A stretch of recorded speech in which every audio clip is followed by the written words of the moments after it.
Nous sommes le jeudi 12 février, soyez les bienvenus dans Monde des Arts. On va prendre le pouls ce soir, le pouls, un petit peu comme un médecin, hein, le pouls de la littérature belge, figurez-vous, à quelques encablures de la foire du livre de Bruxelles. Vous voyez la belle affiche qui est derrière moi, elle est prévue fin mars. Cette foire du livre a promis hier dans une conférence de presse de faire la part belle aux autrices et aux auteurs belges. Et c'est bien la moindre des choses, parce que si notre paysage littéraire est varié et dynamique, plusieurs nuages inquiétants tout de même viennent le noircir, principalement pour des raisons économiques. Alors, d'accord, c'est vrai, le secteur du livre a échappé de justesse à la hausse de la TVA, mais on pointe tout de même un équilibre financier de plus en plus fragile pour les maisons d'édition littéraires, une concurrence impitoyable des sites de vente en ligne et du marché du livre d'occasion pour les librairies indépendantes, et puis pour celles et ceux qui écrivent, il y en a deux sur le plateau, des droits d'auteur qui sont tout de même en chute libre depuis le Covid, le tout sans compter avec une baisse générale de l'intérêt pour la lecture. Bon, allez, on va se remonter le moral, ça tombe bien, ce soir on a des représentants des libraires, on a deux auteurices, on dit ça maintenant, et deux éditorices. Alors, Éric Lamirois tout d'abord, bonsoir. Bonsoir, bonsoir. Vous êtes éditeur, pas éditrice, édition... Édition Lamirois. Lamirois. Le même nom. C'est original ça. Oui, après tout, pourquoi chercher un nom? Oui, c'est ce qu'au départ on a cherché, on n'a pas trouvé, donc on a pris ça là. Allez, on n'est jamais mieux servi que par soi-même. En face de vous, Nicolas Goff. Bonsoir Nicolas. Bonsoir. Vous êtes chargé de projet pour le syndicat des libraires francophones de Belgique, c'est ça? Tout à fait. Et vous venez parler aussi du prix des librairies indépendantes. On est en plein dedans là. Oui, en plein dedans. Il se clôture le 29 mars avec la clôture de la foire du livre. Voilà, qui va booster un petit peu la lecture. En tout cas, on l'espère. Violaine Lison, bonsoir. Bonsoir. On s'est vu il n'y a pas tellement longtemps, Violaine, pour votre très beau livre. Lequel de nous portera l'autre? On va en parler. Vous êtes autrice, poétesse, on peut dire ça? Et enseignante. Et professeure de français? Oui, oui, forcément, pas de maths. Bienvenue chez nous aussi. Merci. C'est aux éditions Esperluette. Et Anne Lelou est avec nous pour les éditions Esperluette. Bonsoir. Anne, je me demandais en préparant l'émission, Esperluette, ça veut dire quoi? Alors l'esperluette, c'est le signe typographique du « et ». La double boucle que l'on fait pour la conjonction « et », c'est une esperluette. Ah bah d'accord, j'aurais appris quelque chose. Il y en a d'autres qui le savaient ici, oui? Body and Clyde. Je suis complètement nul, il n'y a que moi qui ne le savais pas. Ouais, Luc Delis, vous le saviez? Je le savais. Allez, bienvenue chez nous aussi. Merci. Je montre votre livre « Contre-plongée ». Ce sont des nouvelles, c'est chez Éric Lamirois. Et puis vous êtes chroniqueur, poète, 40 livres je crois, j'ai lu ça dans votre bio. Vous n'êtes pas fatigué? À force d'être paresseux, on finit par travailler beaucoup. Oui, vous n'êtes pas fatigué d'écrire, vous avez toujours la niaque? Oui. Ouais, on le voit avec ce très beau recueil de nouvelles. C'est pas tout à fait ça, On en dira un mot. On essaiera d'en dire un mot dans cette émission. Allez, on va commencer par une bonne nouvelle tout de même, parce qu'il y en a des bonnes nouvelles, heureusement. C'est la librairie Le Raconteur, que vous connaissez bien, Nicolas, je crois que tout le monde la connaît ici.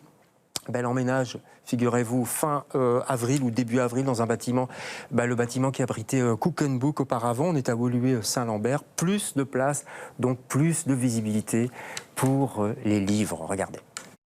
Des livres un peu partout, des lecteurs en quête d'histoire. Bientôt, ces murs ne seront plus ceux du Raconteur. C'est à l'ancien Cook & Book, fermé en juin dernier, que les ouvrages de cette librairie indépendante prendront place. On ne reprend pas tout l'ancienne librairie Cook & Book, mais on aura quand même 400 mètres carrés. C'est un peu plus que la surface qu'on a ici. Mais donc les rayons, ce sera vraiment une prolongation de la librairie, mais on est en train d'imaginer, avec toute mon équipe, on est en train d'imaginer une librairie vraiment qui soit la librairie, on espère, qui est repartie pour 50 ans, une librairie du futur. Après 40 ans dans la rue Saint-Lambert, le Raconteur ne tourne pas la page, il la déplace. Un nouveau souffle de vie pour cette librairie. Que faire partie de ce pôle culturel, pour nous, est très important. On sera beaucoup plus au cœur, je dirais, de la cité, parce qu'ici, à la rue Saint-Lambert, on est un petit peu caché. Et là, on sera beaucoup plus au cœur de la cité, au cœur d'un pôle culturel. Donc, il y a le théâtre, il y a la bibliothèque, il y a tous les ateliers de volubilistes. Donc, pour nous, c'était très important de faire partie de cet ensemble-là. Avant le grand déménagement, le futur bâtiment devra être repensé. Accompagné par la commune propriétaire des lieux, l'investissement est colossal. Pour d'autres locataires qui investissent dans nos bâtiments communaux, il y a des réductions de loyer qui sont accordées. À concurrence d'un certain montant, ici c'est 100 000 euros, et ça doit représenter maximum 50% de l'ensemble des frais consentis par le raconteur pour déménager et de s'établir, avoir de nouveaux équipements. Donc c'est un investissement important pour eux aussi. Donc voilà, nous aidons par des réductions de loyer. Les travaux d'infrastructure débuteront début avril avec une ouverture prévue le 16 mai prochain. Voilà, et le monsieur qui a été interviewé, c'était Olivier Minguin, le bourgmestre de Ollé-Saint-Lambert. Les pouvoirs publics locaux qui aident les librairies, c'est pas courant ça, Nicolas Goff? Non, c'est pas très courant, mais ça fait partie. La librairie est un lieu important dans une cité, donc c'est, je pense, une très bonne initiative de la commune en tout cas. Ouais. Mais pourquoi c'est pas courant justement? Parce qu'effectivement, c'est un lieu important, c'est un lieu rassembleur. Il devrait davantage s'y intéresser, non? Oui, mais ça reste un lieu, ça reste un commerce. Donc en tant que tel, on a des soutiens à l'entrepreneuriat, mais de manière générale, la librairie est relativement peu aidée. Ça peut pas aller au-delà. Alors en 2025, il y a malheureusement eu des fermetures, notamment la librairie La Licorne. Je crois que c'était déjà en 2025, ça. Oui, c'était l'année dernière, en mars de l'année dernière. Oui, voilà. Et puis il y a des ouvertures aussi, il faut le dire. Studio Lot, ça c'est à Woluwe-Saint-Pierre, c'est pas tellement loin de. Donc ça va, ça vient, on va dire. Oui, ça va, ça vient. Après, nous, au syndicat, on est encore régulièrement contactés pour des projets d'ouverture de librairie, que ce soit à Bruxelles ou en Wallonie. Donc, il y a quand même un certain dynamisme au niveau des libraires. Alors, les nouvelles librairies qui se créent sont généralement des plus petites librairies, qui ont plutôt ce qui s'apparente plutôt à des librairies de quartier parisiennes ou autres. Mais voilà, donc il y a encore des projets de librairies qui se créent, mais je dirais plutôt dans les locaux de 50 à 75 mètres carrés, et puis forcément des librairies de 300 à 400 mètres carrés. C'est un peu fini ça, à cette époque-là, j'ai l'impression, non? Il y en a toujours, et il y en aura toujours, parce que il y a une profusion au niveau des parutions qui est telle que, mais voilà. Ouais. Il n'y en a pas trop, des librairies à Bruxelles?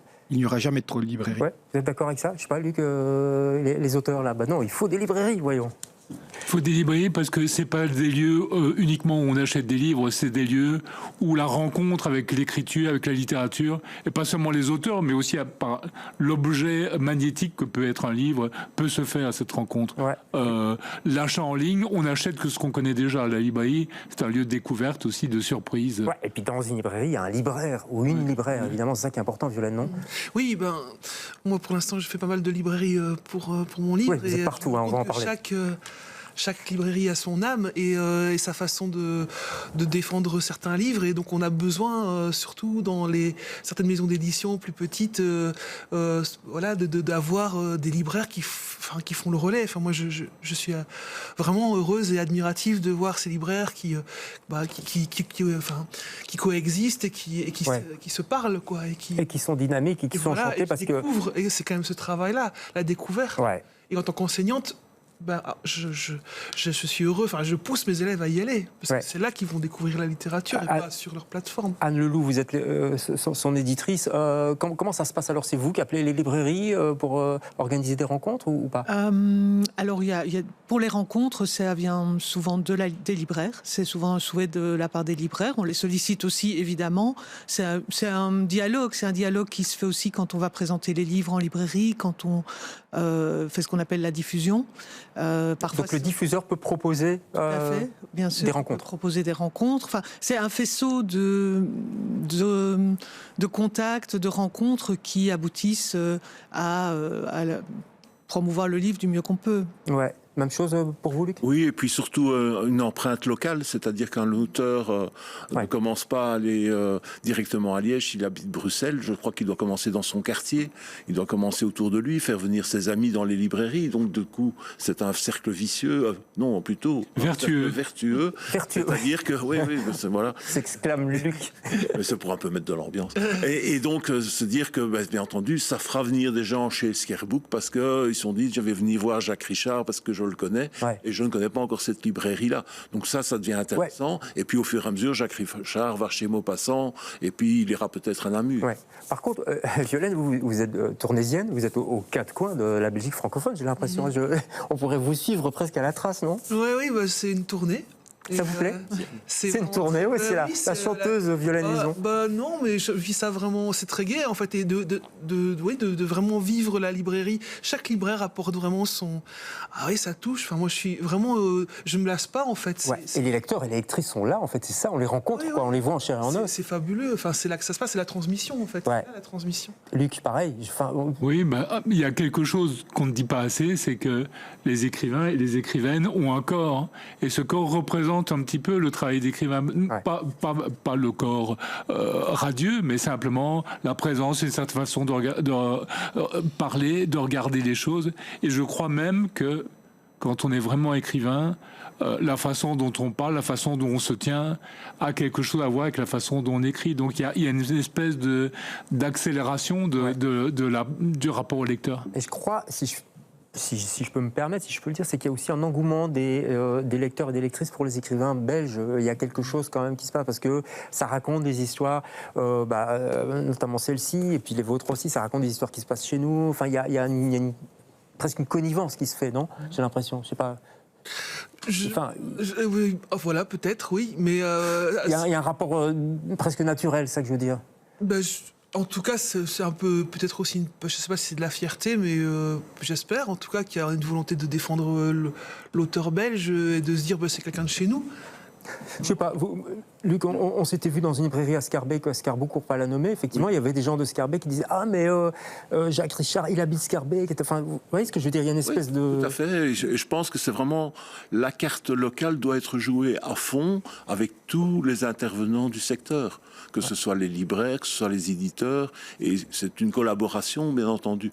Et même il y a un point qui m'intéresse quand même fort aussi. C'est pas pour en avoir moi-même, parce qu'on n'est pas vraiment avec des livres qui pourraient concourir, mais les prix littéraires devraient être axés également plus sur le livre belge. Quand on voit le livre première, le prix première, c'est 9 éditeurs français. Ouais. Quand on voit le prix malheureusement, je n'ai pas très bien compris, le prix des libraires indépendants belges, l'année passée, c'était 5 éditeurs français. Encore cette année. Non, cette année, il y en a un. Et il est heureusement là. Oui, Esperluette. On va tout de suite demander à Nicolas de répondre, puisque vous représentez ce prix ici. Oui, tout à fait. C'est bien simple. Le parti pris des libraires, c'était de faire un prix des librairies indépendantes, donc un prix qui se base sur leur coup de cœur. Et le seul et unique critère, c'est l'année de parution. Donc pour le prix de cette année, c'était l'année de parution 2025. Donc il ne fallait pas qu'il soit belge, quoi. Et donc il n'y avait pas fondamentalement le critère belge, que soit auteuriste ou belge ou éditoriste belge, n'était pas forcément pris en compte. Et c'est pas une occasion manquée, ça, de les mettre en lumière ? Non, parce que les libraires, ce qu'ils font de mieux, c'est de parler de leur coup de cœur, et on ne voulait pas se restreindre. Donc l'idée, c'est de prendre 5 ouvrages et de les mettre en avant. Alors, l'année passée, il n'y avait pas d'éditoriste belge. Cette année, il y en a un. L'année prochaine, on ne sait pas. Je peux vous dire aussi qu'il y a des plus grandes maisons qui sont frustrées cette année de ne pas s'y retrouver. Voilà, on voulait ne pas trop se restreindre. Ouais. Il y a aussi la question, c'est un prix, il y a de la littérature belge ou française, mais aussi de la littérature traduite. En fait, ça dépend du critère qu'on veut mettre en place.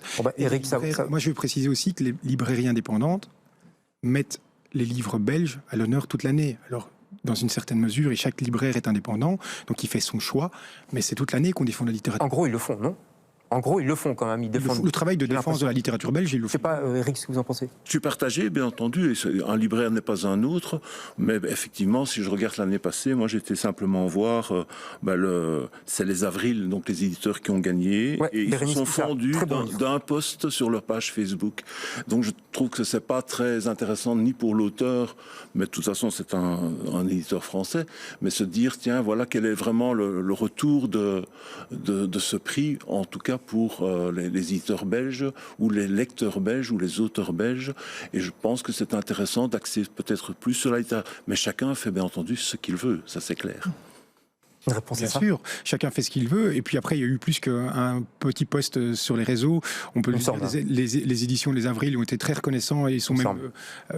et j'encourage à lire la petite bonne de Bérénice Pichat. Bérénice Pichat, elle est venue en tournée en Belgique dans les librairies juste après ça. Je crois.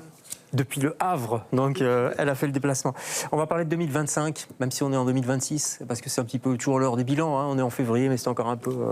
année moyenne, on sort de décembre, ça s'est bien passé, au niveau des ventes, hein, je parle, parce que décembre, ça se passe toujours bien, globalement. Globalement, oui. En fait, il faut savoir que pour les librairies indépendantes, le mois de décembre représente 16% du chiffre d'affaires de l'année. Ouais. 55% des ventes en librairie se font sur les 4 ou 5 derniers mois de l'année. Donc, il ne faut pas louper ça, ouais. Important, avec tout, évidemment, à partir du moment de la rentrée littéraire. Et il faut savoir que c'est une année relativement stable au niveau des ventes comptant. Nous, le principal inquiétude, c'est au niveau des ventes facturées, donc les ventes aux collectivités, bibliothèques, communes, etc. Ça, c'est un peu plus faible. On sent qu'il y a quand même une dégringolade depuis quelques temps. Ouais. Alors, chiffre d'affaires en légère progression, mais moins qu'en 2024. On va pas donner plein de chiffres dans cette émission pour alourdir les gens, inonder les gens. Mais ça s'explique comment ? Pourquoi il y a cette petite baisse? Il y a une petite baisse relativement stable. Quand on regarde en volume, c'est relativement stable. En volume, oui. Si on augmente moins, mais il faut savoir que le prix du livre, qui est quand même basé beaucoup sur des livres français, a moins augmenté l'année dernière que l'année précédente. Ouais. C'est important. Et ce qui est compliqué pour les libraires, c'est qu'on est basé sur un prix français, etc., qu'on augmente peu au niveau du chiffre d'affaires, mais par contre que l'inflation, elle est toujours là, donc les charges augmentent, etc. Il faut savoir que la rentabilité en librairie, et ça c'est un chiffre important, c'est de l'ordre de 1% du chiffre d'affaires. Ouais. On peut dire d'ailleurs un mot, puisqu'on parle de rentabilité, pour un auteur. Luc, voilà, bon, ce livre, si on va être très concret, ce livre-ci, qu'est-ce que ça... Alors, il vient de sortir, donc Ouais. on ne peut pas vraiment parler des résultats. On parle du principe.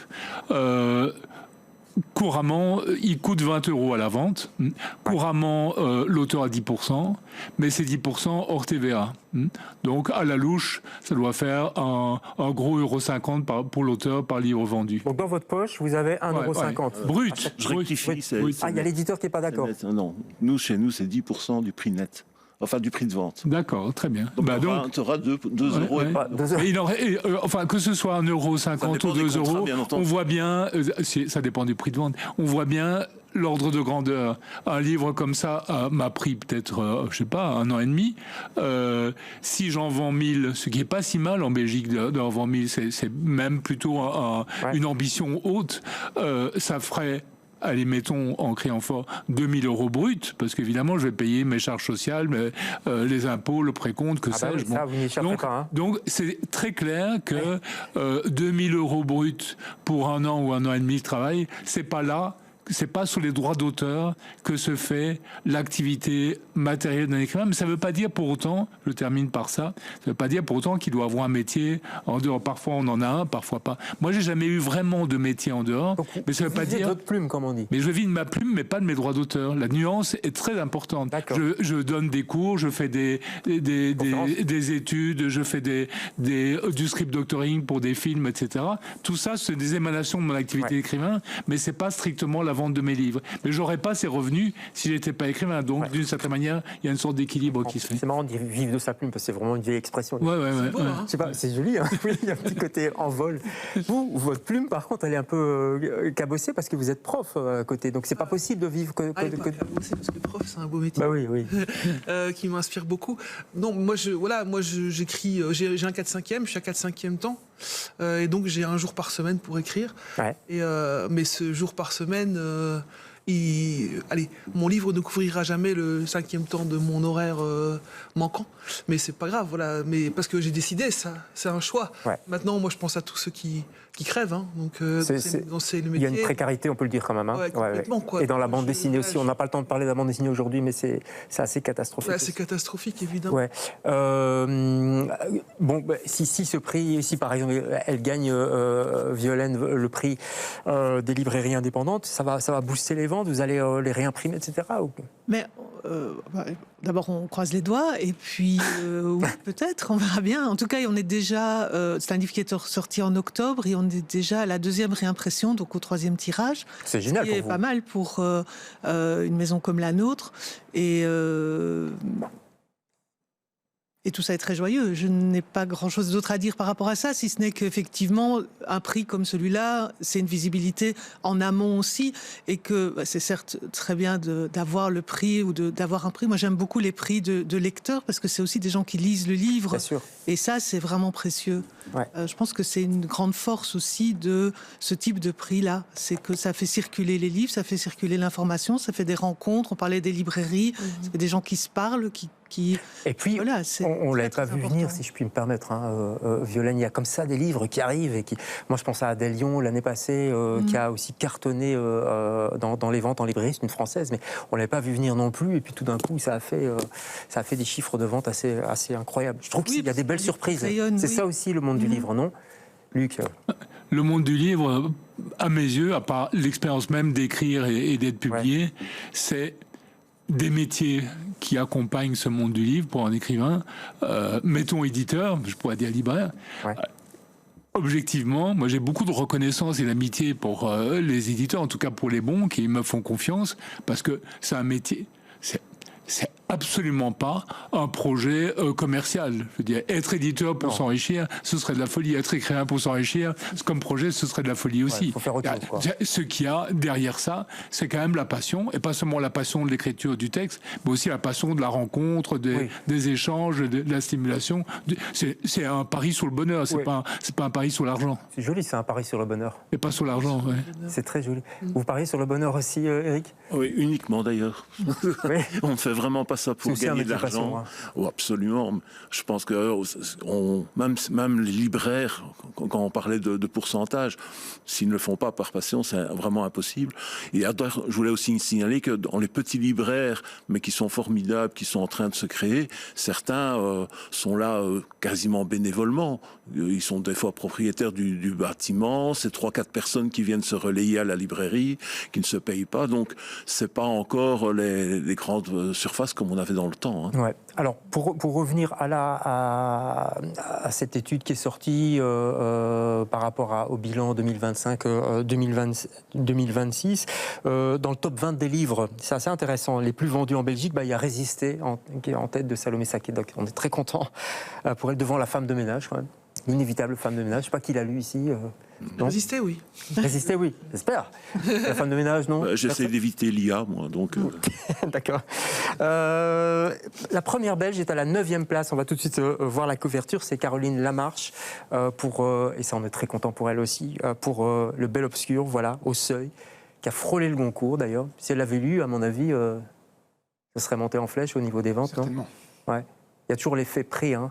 Et l'effet prix, ça on le voit très clairement, surtout avec le prix Goncourt cette année. Vignier, il se vend par brouette, quoi. Ouais.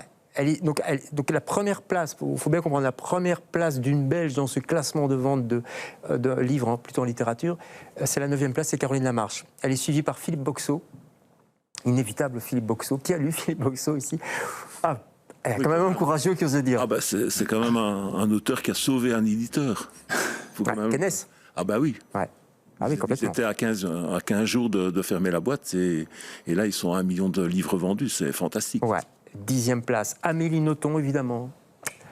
11e place, on peut peut-être voir la couverture, ça s'appelle Tant mieux, ça c'est chez Albin Michel.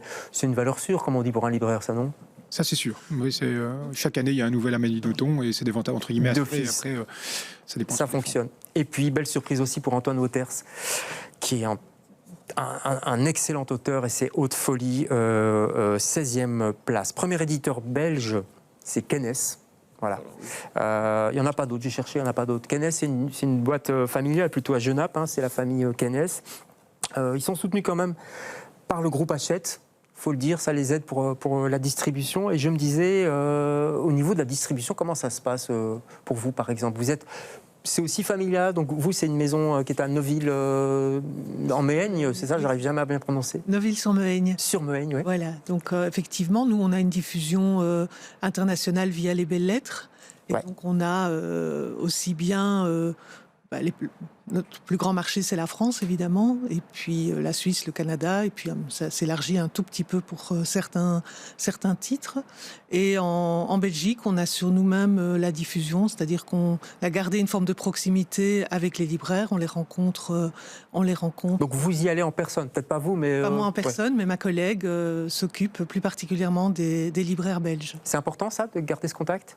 Les deux sont importants, et je trouve que c'est une bonne complémentarité d'avoir à la fois une diffusion internationale et quelque chose de bien ancré en France, parce que c'est très important pour nous, et puis d'avoir cette proximité, en fait, de garder à la fois le local et le plus ouvert. Ouais.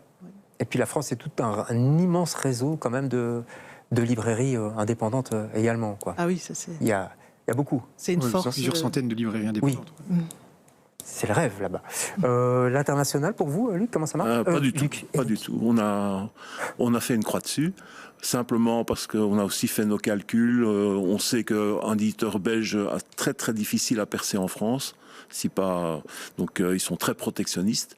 Et donc on a uniquement axé nos ventes sur la Belgique. Et notre distributeur, qui est la petite maison de la librairie, enfin de la maison d'Amet, Notre distributeur arrête aujourd'hui d'ailleurs la distribution en France pour des raisons simplement de prix de la poste qui sont complètement exorbitants.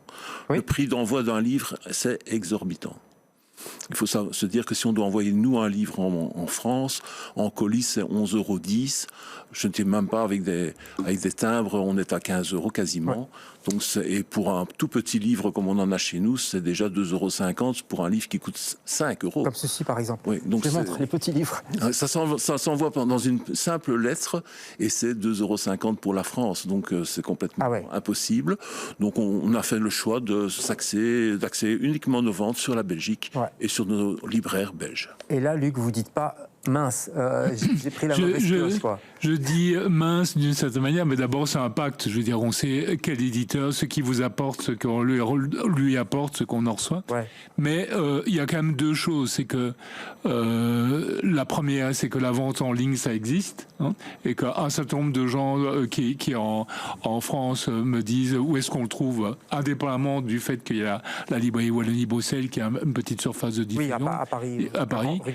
Mais qui peut vendre dans toute la France. Il y a aussi des achats qui se font et le système de la Miroir, c'est que il essaye de vendre au même prix que en librairie, c'est-à-dire au contre-plongée 20 €. Tu m'arrêtes, et en prenant les frais à sa charge, compte tenu du fait qu'il n'y a pas de commission de libraire. Je me trompe pas, c'est un peu ça? Oui, mais je préfère que les libraires soient les vendeurs. Très bien, oui, mais ça peut arriver. En tout cas, je sais, moi, qu'il y a des gens qui l'achètent ainsi. L'autre chose, c'est évidemment, là je parle dans mon cas, je ne parle plus d'Éric Lamirois, cet homme exquis et ce grand éditeur, mais c'est pas mon seul éditeur. Et donc j'ai d'autres éditeurs, d'autres. Il y a les Impressions Nouvelles notamment, qui eux sont assez bien diffusés en France par Harmonia Mundi. Donc, d'une certaine manière, comme je suis pas autiste, d'une certaine manière, j'équilibre certaines choses aussi. Mais du coup, vous ne dites pas ce serait quand même plus cool, enfin plus vaste de se faire éditer en France? Il y a quand même beaucoup d'auteurs, d'autrices qui se disent ça. Ah non, ben moi j'ai qu'une éditrice qui est exquise aussi. Qui est en face de vous. Après, la preuve, c'est que lequel de nous portera l'autre, il est parti en France, il a été remarqué dans Le Monde, dans Télérama, enfin voilà. Ça, parce que l'objet, parce que voilà, aussi c'est un bel objet. Donc le livre lui-même, les photos, etc. Il y a un énorme travail. Et donc moi, pourquoi je changerais? Non, d'accord, je pose la question. C'est une caractéristique de l'Esperlu, le côté objet. Vous voyez, vous êtes entre le livre et il y a une esthétique aussi, il y a un travail là-dessus depuis le début. Hein. Ben oui, c'est important parce que d'autres d'ailleurs. Autant donner des belles choses aux gens. Je veux dire, c'est quelque chose qui est très important en termes de qualité d'impression, en termes de papier, en termes de fabrication, parce que c'est aussi ça un livre. C'est quand même un objet incroyable, c'est-à-dire que c'est toujours la même définition d'objet et on a à chaque fois la possibilité de réinventer la manière dont on le fait. Et donc, voilà, ce petit objet, des pages reliées, mises ensemble, et on décolle vers quelque chose qui offre à la fois du rêve et puis aussi on peut espérer un peu de beauté. C'est quelque chose qui me tient très très fort à cœur dans la maison d'édition. Elles sont très belles, vos couvertures. Le papier aussi. Oui, c'est important le papier. Aussi, c'est très important. Enfin, le toucher. Voilà, peut-être qu'effectivement c'est un choix. Après, je ne nie pas que tout ce qui est numérique est important aussi, mais c'est quelque chose avec lequel j'ai moins de facilité peut-être. À propos de toucher, je rebondis. L'e-book, il y a 10 ans, tout le monde parlait de l'e-book, chez les libraires aussi, on commençait à s'y mettre. Et chez les éditeurs, vous avez jamais fait le saut, vous, Eric? On a uniquement fait ça pendant quelques mois, pendant le Covid, parce que notre imprimeur était fermé. Et puis on a analysé, on était distribué dans le monde entier par un distributeur numérique. Et il faut savoir quand même que le e-book, je ne parle pas de ce qui est académique, c'est 2% des ventes. Chez nous, donc on avait quand même 500 titres, ça nous rapportait 50 € par mois. Ouais, ça décolle pas quoi. Bon, on a arrêté. Ouais, ça décolle pas trop. Je sais pas, mais... Non, ça décolle pas vraiment, et il faut savoir qu'un livre numérique reste relativement cher, et le prix est relativement proche du prix du livre physique. À propos du prix, il y a le marché du livre d'occasion quand même qui casse les pieds à nos amis libraires et éditeurs également. c'est vraiment quelque chose qui monte très très fort, ça, le livre d'occasion. C'est quelque chose, en tout cas, qui fait partie de l'air du temps. Il faut faire avec. Écologique, etc. Et c'est une question à laquelle on est en train de réfléchir, que ce soit via le Pilène, qui est une autre association, ou même entre libraires. Maintenant, la question n'est pas encore résolue. Enfin, résolue. On ne sait pas encore accaparer cette question et trouver un modèle qui pourrait fonctionner avec. Mais ça casse tout le marché, ça, ou pas? Pour moi, c'est deux marchés totalement différents. Parce que l'un va avec l'autre et l'un va pas forcément contre l'autre. Donc voilà. Donc c'est vraiment une question sur laquelle on doit avancer ces prochains mois. Mais si je vais chez Pellemel, pour pas le citer, que je trouve ce livre-ci, ni votre autrice, ni vous touchez quelque chose là-dessus. Vous voyez ce que je veux dire? Ça a été vendu une fois, puis c'est fini. Oui, mais ça circule. Donc c'est autre chose. Ouais. C'est une autre manière de faire circuler le texte et le travail de l'auteur. Je pense que ça peut aller main dans la main. Après tout, le livre, il existe. Donc du moment que ça circule, moi, c'est bon pour vous. C'est une chose qui ne me dérange pas, en tout cas. Éric, même avis? En pratique, je ne pense pas qu'on perde un acheteur, parce que de toute façon, il ne l'aurait pas acheté. Ouais. Vous avez aussi un avis là-dessus, vous? Oui, mais moi j'ai toujours acheté des livres neufs et des livres d'occasion. Je me place comme lecteur là. Hein. Ouais. Et je trouve normal que ça se retourne aussi pour moi en tant qu'écrivain. Quand je trouve chez Pellemel, puisque vous citez Pellemel, un livre de moi qui était parfois avec une dédicace à mon cher ami David Courrier, que c'est. Plaisante. Et qu'il est vendu à 5 € alors que le prix de vente c'est 20 €. Je ne me dis pas j'ai le cœur percé, je me dis au contraire, par ce biais-là, il y a une vie supplémentaire pour le même exemplaire. Je suis sûr que tu l'achètes, ton livre. Oui, c'est ça. C'est parfois tentant, mais 5 € c'est un peu cher. Est-ce que vous allez vous traîner un peu dans les librairies pour voir si votre livre est bien positionné, etc. Non, Violaine? Non. J'ai pas le temps de faire ça. Non, moi non plus, mais parfois il y a des lecteurs ou des amis qui envoient une photo d'une librairie en disant « Regarde, il est bien en place, etc. » Ça tombe sur les réseaux sociaux. Je dis ça parce que vous êtes beaucoup sur les réseaux sociaux, vous.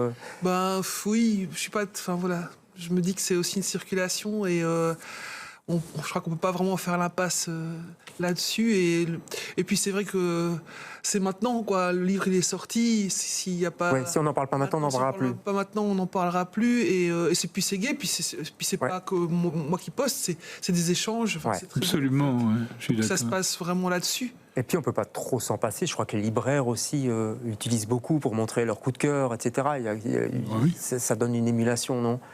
Oui, il y a quelque chose de très spontané et donc ça permet de partager de l'information et ça c'est essentiel, c'est un moyen de communication essentiel pour. Tout à fait, c'est comme les prescripteurs. Il y a les émissions de télé, il y en a de moins en moins. Il y en a une ce soir là, présentement, mais sinon ça devient rare. Mais il y a les prescripteurs, prescriptrices aussi, influenceuses sur Internet qui sont assez lus, j'ai l'impression quand même, non, Violaine? Oui, moi c'est un milieu qui m'effraie un peu, mais en même temps ça fait partie de.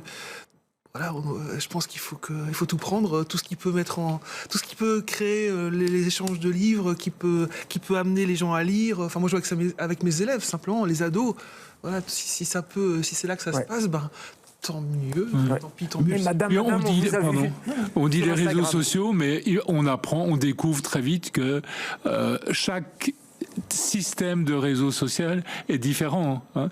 Un texte plus long sur Facebook, un élément rapide et très visuel sur Instagram. Enfin, c'est aussi. Et puis l'autre chose, c'est que tout d'un coup, instantanément, on a un lecteur au Japon ou au Canada qui réagit dans la seconde, ce qu'on ne peut pas avoir sans ce système-là. C'est bien, vous devenez un vrai geek, Luc. Et puis ça crée des liens. Je pense que ça crée des liens aussi entre les bibliothèques, les libraires, les auteurs. Enfin, ça crée ce mouvement. À propos de liens comme ça, je m'en voudrais de ne pas citer Librel aussi, parce que ça, c'est quand même une sacrée belle invention pour les librairies indépendantes. Donc ce réseau d'achat de livres sur Internet. Oui, tout à fait. Ça permet en fait de faire la remontée des stocks des différentes librairies qui sont sur Librel, et ça permet de géolocaliser un livre. Donc on peut expliquer aux gens. Bruxelles, c'est vraiment super parce qu'on peut voir où se trouve le livre qu'on cherche dans telle ou telle librairie. Donc je vais dans une librairie, je demande un livre, je demande le Luc Delis, il est plus là. Ah, mais attends, je vais téléphoner. On regarde sur le site Librel et tu peux aller dans telle autre librairie. Mais même nous, en tant que. Tout le monde peut le faire. Moi, je peux chercher un livre et il est là-bas, je sais qu'il y est. C'est précieux, quoi. Oui. Ça, c'est oui. génial. Et ça fonctionne évidemment pour les livres neufs, mais il y a aussi un réseau d'échanges et de communication sur les livres d'occasion, Oui, parce que c'est vrai. contrairement à la crainte qu'on peut avoir, un libraire indépendant, les deux marchent de pair. Ouais. De même que moi, j'ai pas de voiture, je prends soit des transports en commun, soit un taxi, mais c'est parce que j'ai pas de voiture que je prends l'un Bien ou l'autre. sûr. Je prends les transports en commun, Bien sûr, ouais. en sachant qu'à minuit, je peux prendre un taxi. Oui. Mais c'est la même chose pour les libraires d'occasion, Tout à je fait. pense. On doit terminer cette émission. On pourrait parler pendant des heures parce que c'est passionnant. Je voudrais quand même qu'on regarde l'affiche du prix des librairies indépendantes parce qu'on est en plein dedans. Si vous allez dans vos librairies, vous allez voir. Je vais citer quand même les autres livres, m'en voulez pas, Anne. Il y a En finir avec les jours de Effie Black, ça c'est édition Le Gospel. Et Brûle nos enfances de Virginie Noir chez les Pérégrines. L'histoire de Modern Next de Glenn James Brown, c'est aux éditions du Typhon. Et Nous sommes faits d'orage de Marie Charelle, c'est chez les Léonides. Et c'est vrai que ce sont des maisons. Votez belge. Ce sont des missions. On ne fait pas de politique ici. Ni de politique éditoriale. Et puis il y a le vôtre. Vous les avez lus les autres, Fiolaine? Je suis en train. Et celui de ma. c'est compliqué comme question. Non, si, vraiment. Non, lisez vraiment. Moi, Ils sont tous bien. Ce sont des petites maisons d'édition. Donc, voilà, c'est bien. Mais oui, allez-y, votez, lisez, allez en librairie et lisez du belge, comme dit le slogan. Merci à tous les 5 d'avoir participé à cette émission. C'était passionnant. Bonne Foire du Livre. On pourra vous retrouver à la Foire du Livre. Vous êtes, vous, en rencontre passant Un mot passant, très bientôt. Ouais. Et à la librairie, c'est Place des Martyrs, une très belle librairie, le 28 février prochain. D'accord. Et vous serez avec Caroline Lamarche Oui, à avec Caroline Passaporta. Lamarche, en entretien croisé à Passaporta le 3 mars et puis à la Foire du Livre de Allez. Bruxelles le samedi. Je disais, vous êtes partout. Non? Profitons-en. C'est un plaisir en tout cas de vous écouter tous les 5. Merci beaucoup. Nous on se retrouve jeudi prochain avec d'autres invités pour un autre Monde des Arts. Bonsoir.